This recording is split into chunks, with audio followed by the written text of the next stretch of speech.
Well, hello everyone, and welcome to Uncivil Law. So, as I'm sure some of you have noticed, apparently Mr. Kohberger, with the stabby stab, has pled or will plead guilty, I think, on the 2nd, formally in court, but has signed a plea deal, apparently, with the prosecutors in Idaho relating to the quadruple murder. And apparently is pleading guilty at least to all 4 murders, with each murder for life without parole to be served consecutively. So 4 life sentences back to back to back to back. So he will spend the rest of his life in prison. And that seems to be what's going on. And it looks like I've heard conflicting reports about whether or not he would plead guilty to the burglary or not from the news reporting.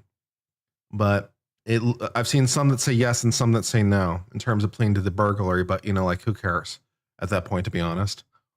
I think the burglary is good for like 10 years. So, what does it matter at that point? But, whatever.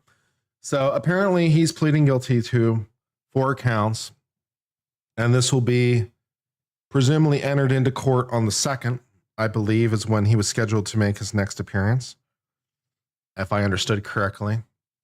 And it is unclear at this time whether or not he will provide a allocution as part of the plea, which would be what I would want.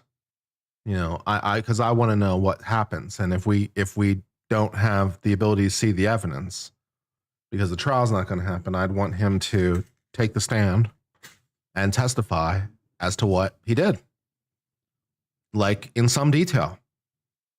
I don't want him to just admit to the underlying elements. I want him to actually tell us what exactly happened. And it's unclear whether or not there will be a allocution in that sense or not. That's being part of the plea deal. I guess we'll find out. But I would insist on it if I were the judge. I'll tell you what. It's like if you want a plea deal, you're going to have to allocute, and you're going to have to allocute in detail. Because I want the people of Idaho and the world to know exactly what you did and how, and to the extent why, so that we can try to get some sort of resolution on this. But maybe that's just me.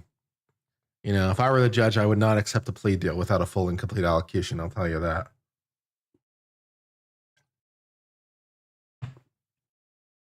I wouldn't even accept, even if the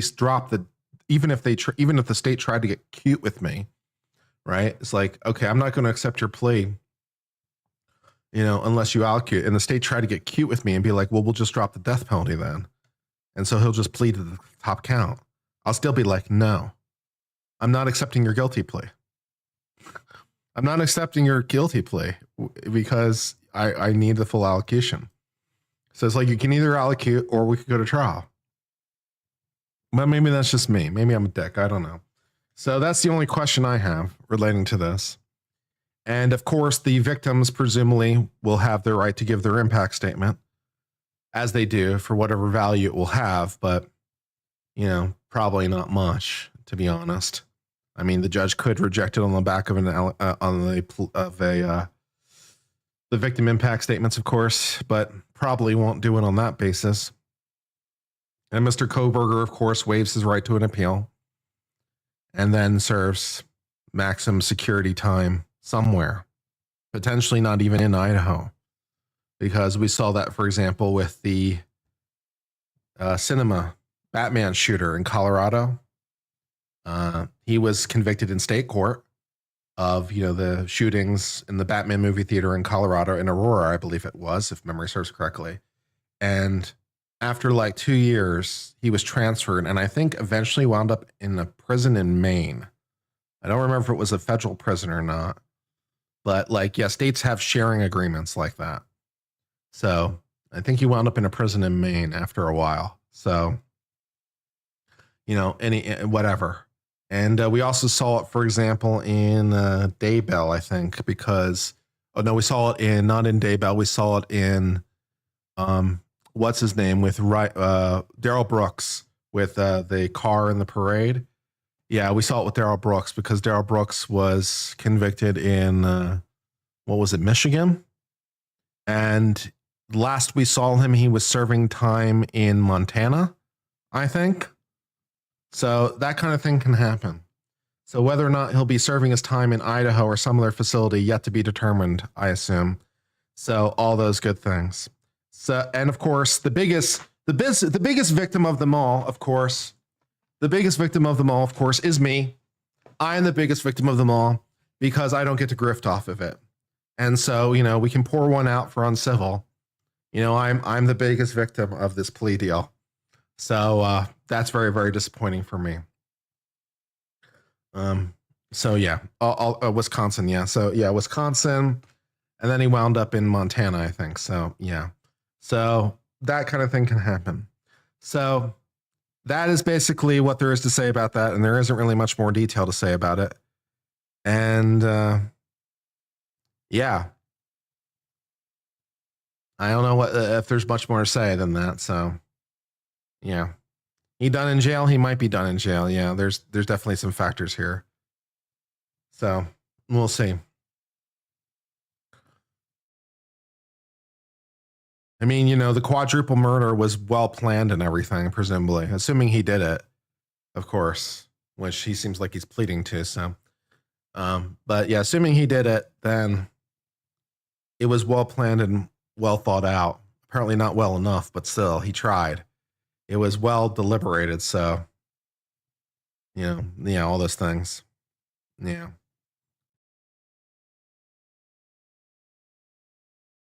Of course, we still have, of course, P. Diddy potentially with that jury coming back at some point. Although there was a note earlier today, the jury foreperson wrote a note to the judge saying one of the jurors refused to cooperate with the instructions.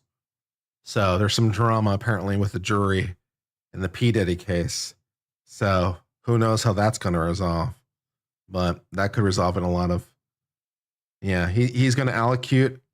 Yeah. But like, what exactly does that mean? He's going to allocute because yeah, the word he's going to allocute can mean many different things, right? It can mean the very cursory version of it. And it can also mean the full fat version of it. And of course, somewhere in between. So, of course, for my own sanity and the people of Idaho's sanity and everyone else, I hope that the allocution will be the full fat version of it. I want him to, in open court, take the stand, testify under oath exactly what happened, how he planned it, when he first got the idea, how he started planning it, why he chose the victim or victims he did. Did he choose all 4 victims, or did he choose a particular victim or some subset of the victims? You know, what victims did he choose? Why? Why did he pick those particular victims? Was there some reason he chose them as opposed to other victims? You know, how did he go about his planning? How did he go about his preparation? You know, what steps did he take to stalk or surveil or to case the house in advance? Why did he pick the night he did? You know, what steps did he take in terms of trying to prevent evidence from being collected? Did he, you know, use plastic wrap on his car, or what did he do in terms of those steps? What did he wear? Did he wear, you know, what did he do? Where's the knife? And so forth and so on. I want these and many other questions to be answered. But that is all those things. An allocution is just literally he gets up and says some version of I did it. It's him confessing. It's called an allocution when it's done in court. So it's a confession is an allocution, but that comes in different flavors. It can be very cursory where he just basically admits to the elements of the crime, and it can be more detailed. So I'm hoping for the more detailed version.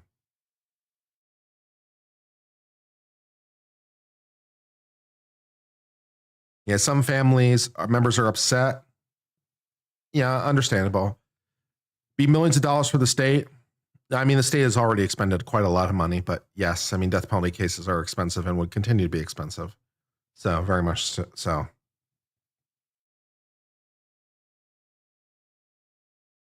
Carmelo Anthony, first appearance on July 17th. Hype. I'm hyped for that. Hopefully there will be cameras in that courtroom. So that'll be nice. It's up to the judges, I believe, in each jurisdiction, relevant to whether or not there's cameras. So I hope we'll get some cameras for Carmelo Anthony. That'll be exciting. Yeah, I mean, Pammy, there is a fair amount of evidence against Kohberger, but it is a quadruple knife murder. So, I don't know if I don't know if it all tied together nicely or something, but I was kind of looking forward to it because it's kind of looking forward to seeing how the state put the pieces together. Because for the quadruple knife murder, I wanted a little bit more. I mean, I mean, maybe I'm just picky, but I wanted a little bit more with a quadruple knife murder with the death penalty. It would have been nice. So I found the evidence personally to me a little. I mean, it's very circumstantial, a little circumstantial for my taste, but that in some senses was an unfair assessment because it was not based on a full understanding of the case. I've been trying to, from time to time, pay attention, and I understand some of the evidence they have, although not all the evidence has necessarily been released. But the evidence that they had felt a little thin, to my mind. But maybe it makes more sense when it's laid out, or maybe they had more evidence that wasn't, in the public consciousness. So I was kind of looking forward to seeing how I felt about it, because I was like, well, the evidence, there's certainly a lot of things that are pointing in his direction, but for a conviction, I'd like a little bit more would be nice for the quadruple knife murder, but maybe it's just me.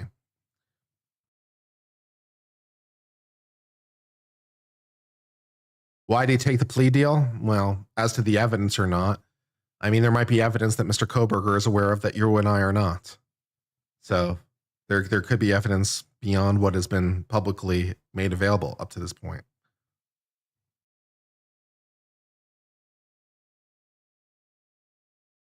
It's just a rumor. I mean, a lot of news agencies are going forward on it being confirmed. So it looks like a lot more than a rumor. A lot of news agencies are saying they've independently confirmed it. So I'm going with it for now. Will we get to see the evidence? No. Yeah, that's the thing, right? We won't get to see any evidence. So without an allocution, we won't get to see what the state had. So yeah, it will never be presented to us, which is annoying.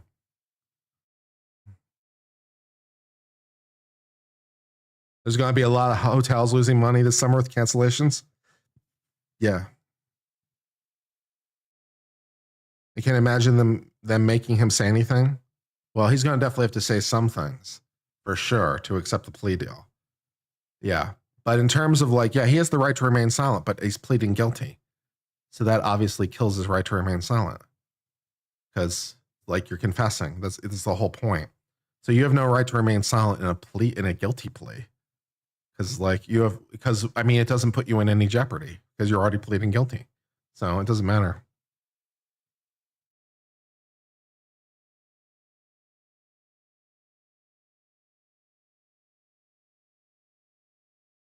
Plea deals are only offered if the case is weak.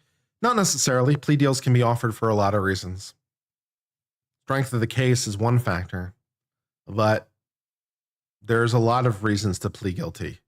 Guilty pleas create certainty. And death penalty cases in particular tend to get a lot of review, as they should. It would have been probably years, if not decades, before Mr. Kohberger would have been executed anyway, with lots of appeals in between. So there's a lot of pragmatic reasons to accept a plea, even if the case were particularly strong. There are counter considerations.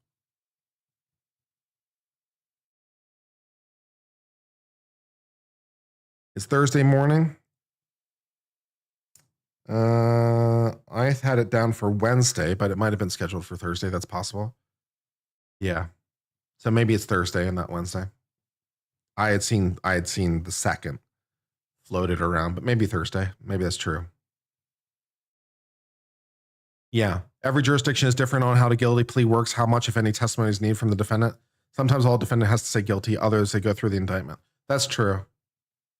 I'm just saying that for me, as a judge, in the interest of justice, I want a full allocution.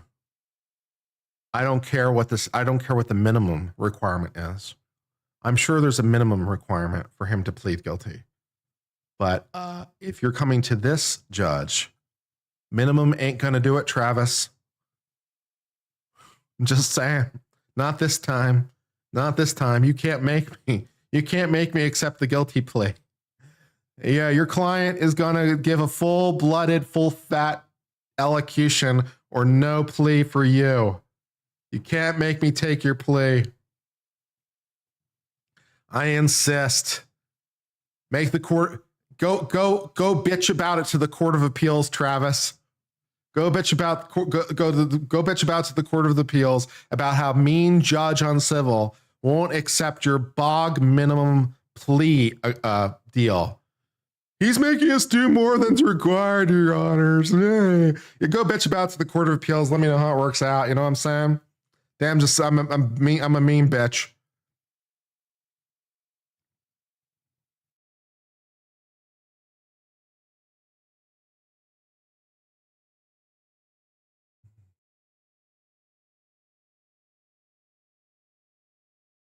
Similar sentiments were expressed by many in the Christopher Watts plea of guilty. Yeah. See, yeah, this is like, you can't make me as a judge accept your plea. You can't plead guilty unless I let you. Your guilty plea is rejected. Fuck you.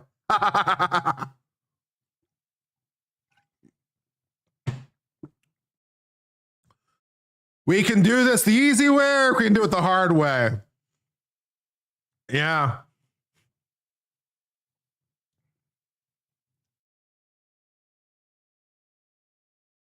Where are the Kohberger's defenders at now? Well, I mean, I'll say exactly what I've said before. I mean, I found the case, at least that had been publicly available. My opinion on this has not changed. I found the case, at least, and again, it was somewhat superficial. I hadn't been paying the utmost attention. So my understanding of the case is not as complex or as detailed as I'd like. So my understanding is a little thinner than ideally, but based on what I did understand, I found the case to be a little weak for my taste. You know, again, there could be lots of information that is not publicly available or even is publicly available that I had missed. But the information that had come to my attention felt a little weak for the quadruple knife murder with the death penalty. I wanted a little bit more. Maybe there is a little bit more, but I would have liked that information. So.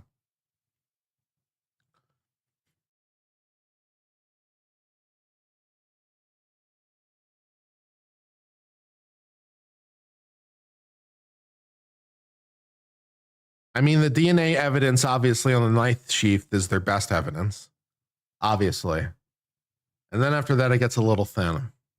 They have images of a car that is like within 6 model years of his car on video. You know, they've got cell phone signals, but they're not really tied very well to the place of the time and place of the murder. The cell phone logs are not great. You know, what else did they have that was good? I'm trying to remember what else they had the Amazon search. Yeah, the Amazon search, which was searching for items that were like related to like the homicide. Okay, that's pretty suggestive of something. But it's like, okay, I'm not going to convict the guy based on his Amazon search history. So, yeah, it felt a little thinner for my taste. Yeah, the DNA under the fingernails wasn't very good, as memory serves.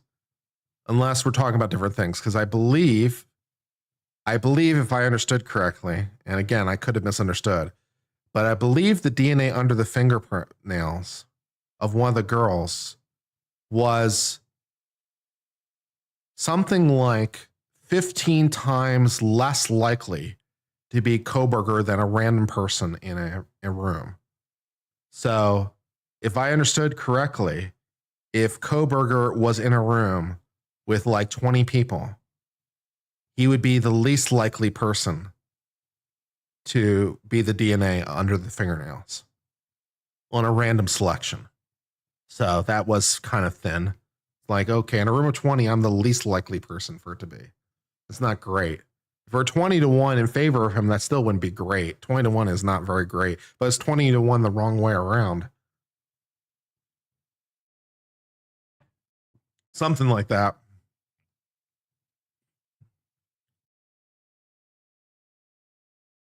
Yeah, the K-bar search, exactly. What's the motive? Unclear. Yeah, that would be nice to know. I don't know what his motive is. Probably, if I had to bet, his motive is I did it for like basically as an academic exercise to figure out if I could. This is the ultimate Ph.D., I guess. I guess he didn't get his doctorate on that one.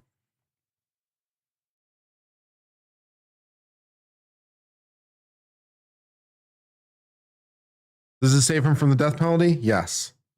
Yes, absolutely does. Return to the scene of the crime. I'm not aware of evidence relating to him returning to the scene of crime, but so I might have missed that one with him returning to the scene of the crime. And also, apparently, there was evidence relating to him stalking the victims or surveilling the victims or casing the house. But I don't know exactly what the evidence was, so there's a little thin. The last nail in his coffin was Googling murders the morning after anyone before calling 911. Little incriminatory Google search.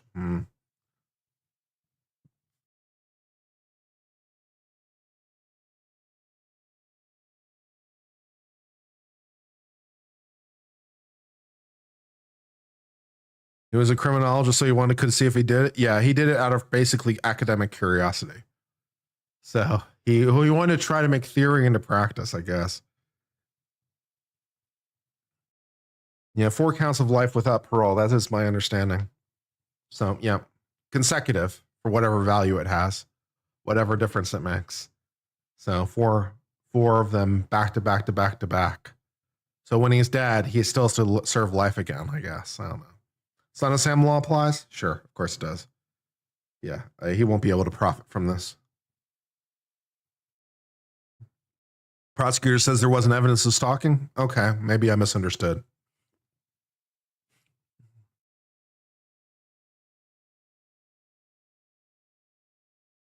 Did he really plead guilty? He apparently signed a plea deal, but it has to be accepted by the court. So he's apparently inked a deal, but the ink on the paper ain't nothing until the court says okay. The court can still tell him, go fuck yourself. So Kirk can go. So, yeah. So we'll see how that works. Can his family write a book? Sure. They didn't commit a crime? Sure. They can write a book for whatever value it would have. Of course. Something about his proffer? Well, yeah. I mean, I don't know what he said I don't know what they wanted or got in terms of the plea. I don't know if they got a statement already, if it's on tape. I don't know. Maybe they'll wheel in a cart and play 3 hours of him confessing to the crime. Who knows? We'll see. Am I buzzes? No. What? Are you asking me if I'm buzzed? No. Why? That's very rude. What the hell? Did the parents help not too much? It's not clear that the parents did anything. At least not clear to me that they did anything. So, I don't know.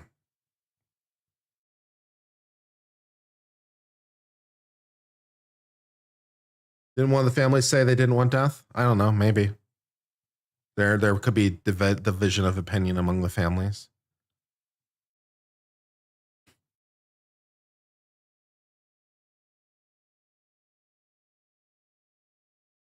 Yeah, probably not general population, at least for a while. Probably protective custody, which kind of sucks in itself, to be honest.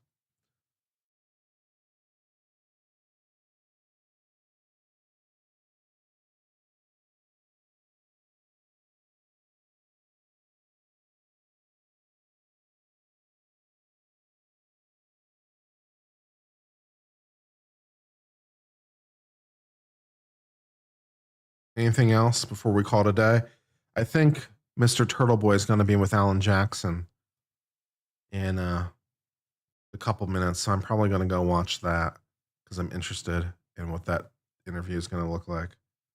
Apparently, it's not going to be as long as the prior interviews, but pretty interesting, apparently, anyway.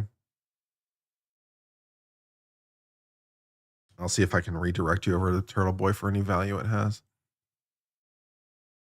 Let's see. Yeah, no deal accepted. Yeah, it's not over. It's not accepted till the court accepts it. Yep.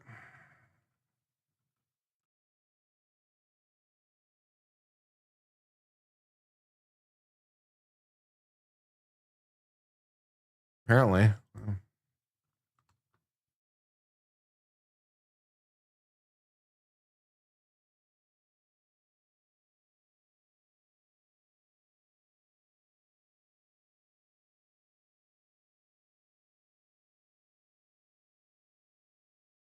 I was under the impression he was live today, but I don't see it posted for scheduling, so that's why I can't redirect. So, okay.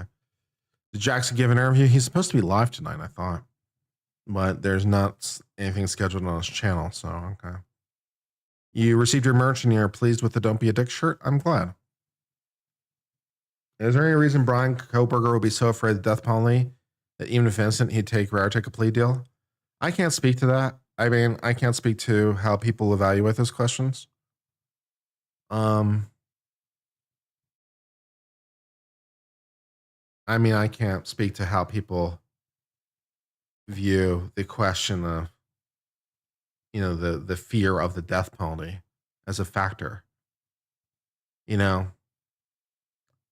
it's like I've thought about this, but I've thought about this a little bit in the abstract because obviously I'm not in that situation. Like if it were me, and maybe Travis, this is an interesting question. Saturday? Okay. It's Saturday? Never mind. I'm sorry. I thought it was tonight for some reason. Travis, maybe you can answer. You have. I don't know if you've ever thought about this. This is an interesting question. Like, if you were innocent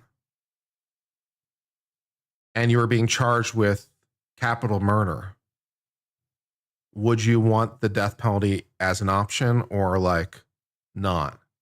Like which, like if capital murder were an option and you had the ability to control the state's hand in how they chose the charge, which obviously you don't, but let's just pretend, right? Would you want them to bring it as a death penalty case or as a non-death penalty case?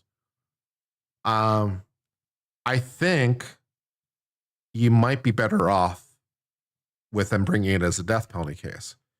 The reason I say that is because the death penalty gets so much more review.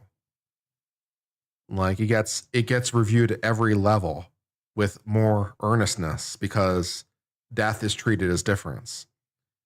And different. And so I think, you know, if you had to take which one you'd rather be dealing with, I think you could make a credible argument that you'd actually prefer to be convicted and sentenced to death versus convicted and sentenced to life imprisonment. Because I think, as a practical matter, you have better odds of your wrongful conviction being exposed. And it will take so long for the death penalty to be instituted anyway that, you know, what's the difference to some degree? So, yeah, there's some advantages with jury selection to a death penalty. Yeah. So I think if I were wrongfully accused of capital murder and I had my choice, I think I'd want the state to bring it as a capital murder charge as opposed to a life imprisonment charge. I think I might be slightly better off. And then, you know, if I'm killed, and then if they kill me in the end, well, you know, I lived a good life or something. I don't know. We all got to go somewhere, sometime. I mean, is it really better? This is the other thing too. Like, is it really better to live the rest of your life in a cell and just die slowly in prison? Is that really better? I don't know, man. Right? I mean, it's like either way, with either life imprisonment or the death penalty, either way, you die in prison. One's just a lot slower than the other. So it's like, well, either way, I'm going to die in prison. But in one scenario, I have to live a lot more prison first. So that seems like a net negative. I don't know. I think the death penalty might be the better option on the whole. I could be insane, though. I don't know.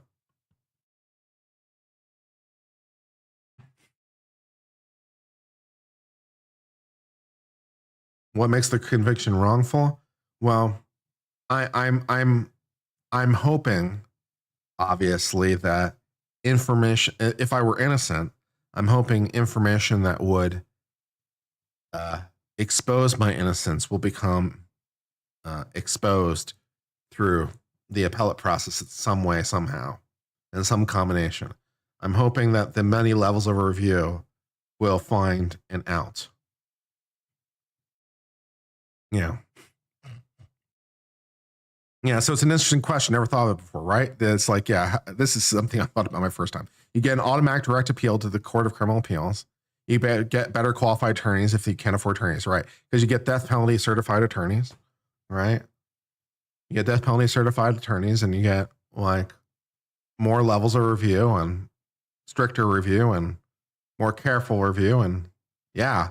So it's like where are your odds better? Where are your odds actually better? Like what are your odds better? It's like I think your odds might be slightly better with the death penalty conviction. This is something I've thought about in my free time because apparently I'm morbid or something. I don't know. I also have a secret strategy, Travis. Have you heard about my secret strategy for avoiding the death penalty? Have you heard about my secret strategy for avoiding the death penalty if it ever comes up? Filibuster. Yeah. When they ask for your last words, do you have any last words? I sure do. I have several exciting last words I'd like to share with you. And then I just keep talking. And what happens if I don't shut up? What are they going to do? Kill me? Dun-dun-dun-ch, right? So I just keep talking and they can't kill me. I got many exciting things I'd like to share relating to many exciting tales. I'm going to pull 1001 Arabian Nights, basically, is what I'm telling you. I'm just doing 1001 Arabian Nights. And that way, you know, my suitor can't kill me because every night he comes planning to murder me. But every night I just tell him a new story and then he decides not to kill me. And that's 1,000. Yeah, I'm just pulling 1001 Arabian Nights. That's what I'm doing. That's my strategy. That's my secret strategy to avoid the death penalty. One weird trick to avoid the death penalty. Correction officers hate it. Yeah.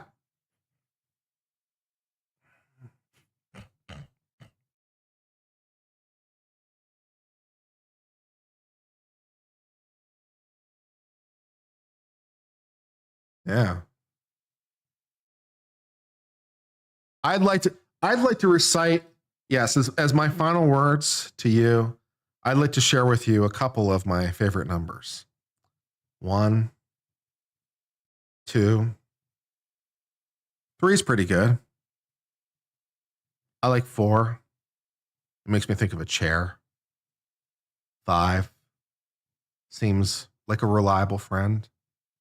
6, a little dangerous with that, you know, part that sort of juts out at the top.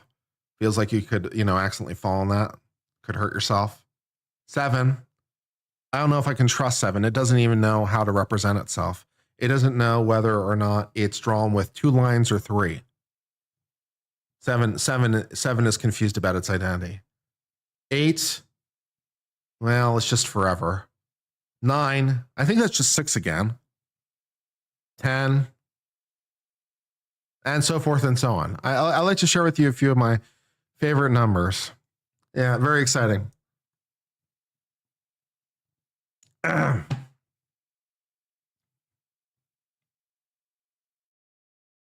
number 4 makes me think about a chair. It sure does. And let me tell you about some of my favorite chairs while I'm at it too. What's my favorite number? The golden ratio. Yeah, that's my favorite number. The golden ratio is my favorite number.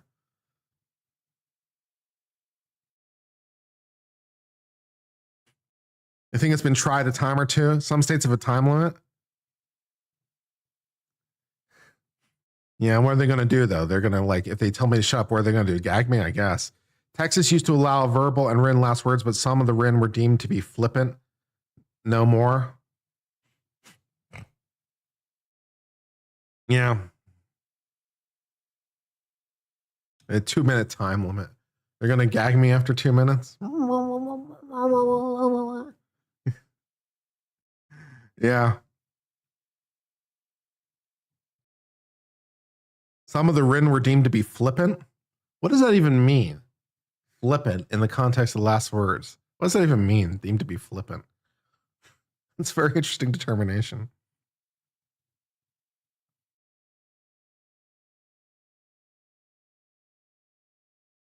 Yeah, if my life is, I'm going to just copy the Bible verse by verse. Yeah, that's my last words. Give me a copy of the Bible. I'm just going to copy it verbatim. It's going to take a little time. I'm going to need a lot of pages of paper. Then when we're done with that, we'll go into some of the other religious texts. Yeah.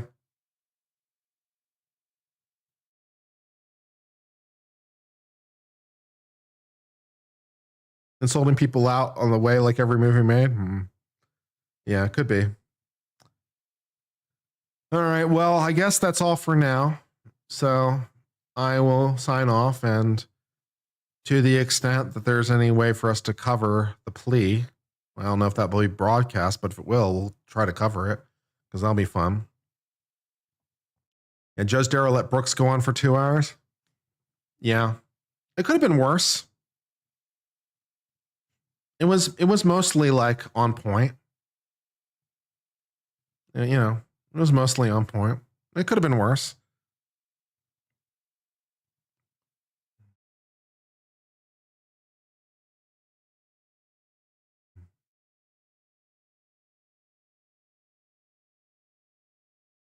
All right, guys, I'm going to sign off for now. I'll catch you later. I've been on civil law. Cheers for now, my friends, and goodbye.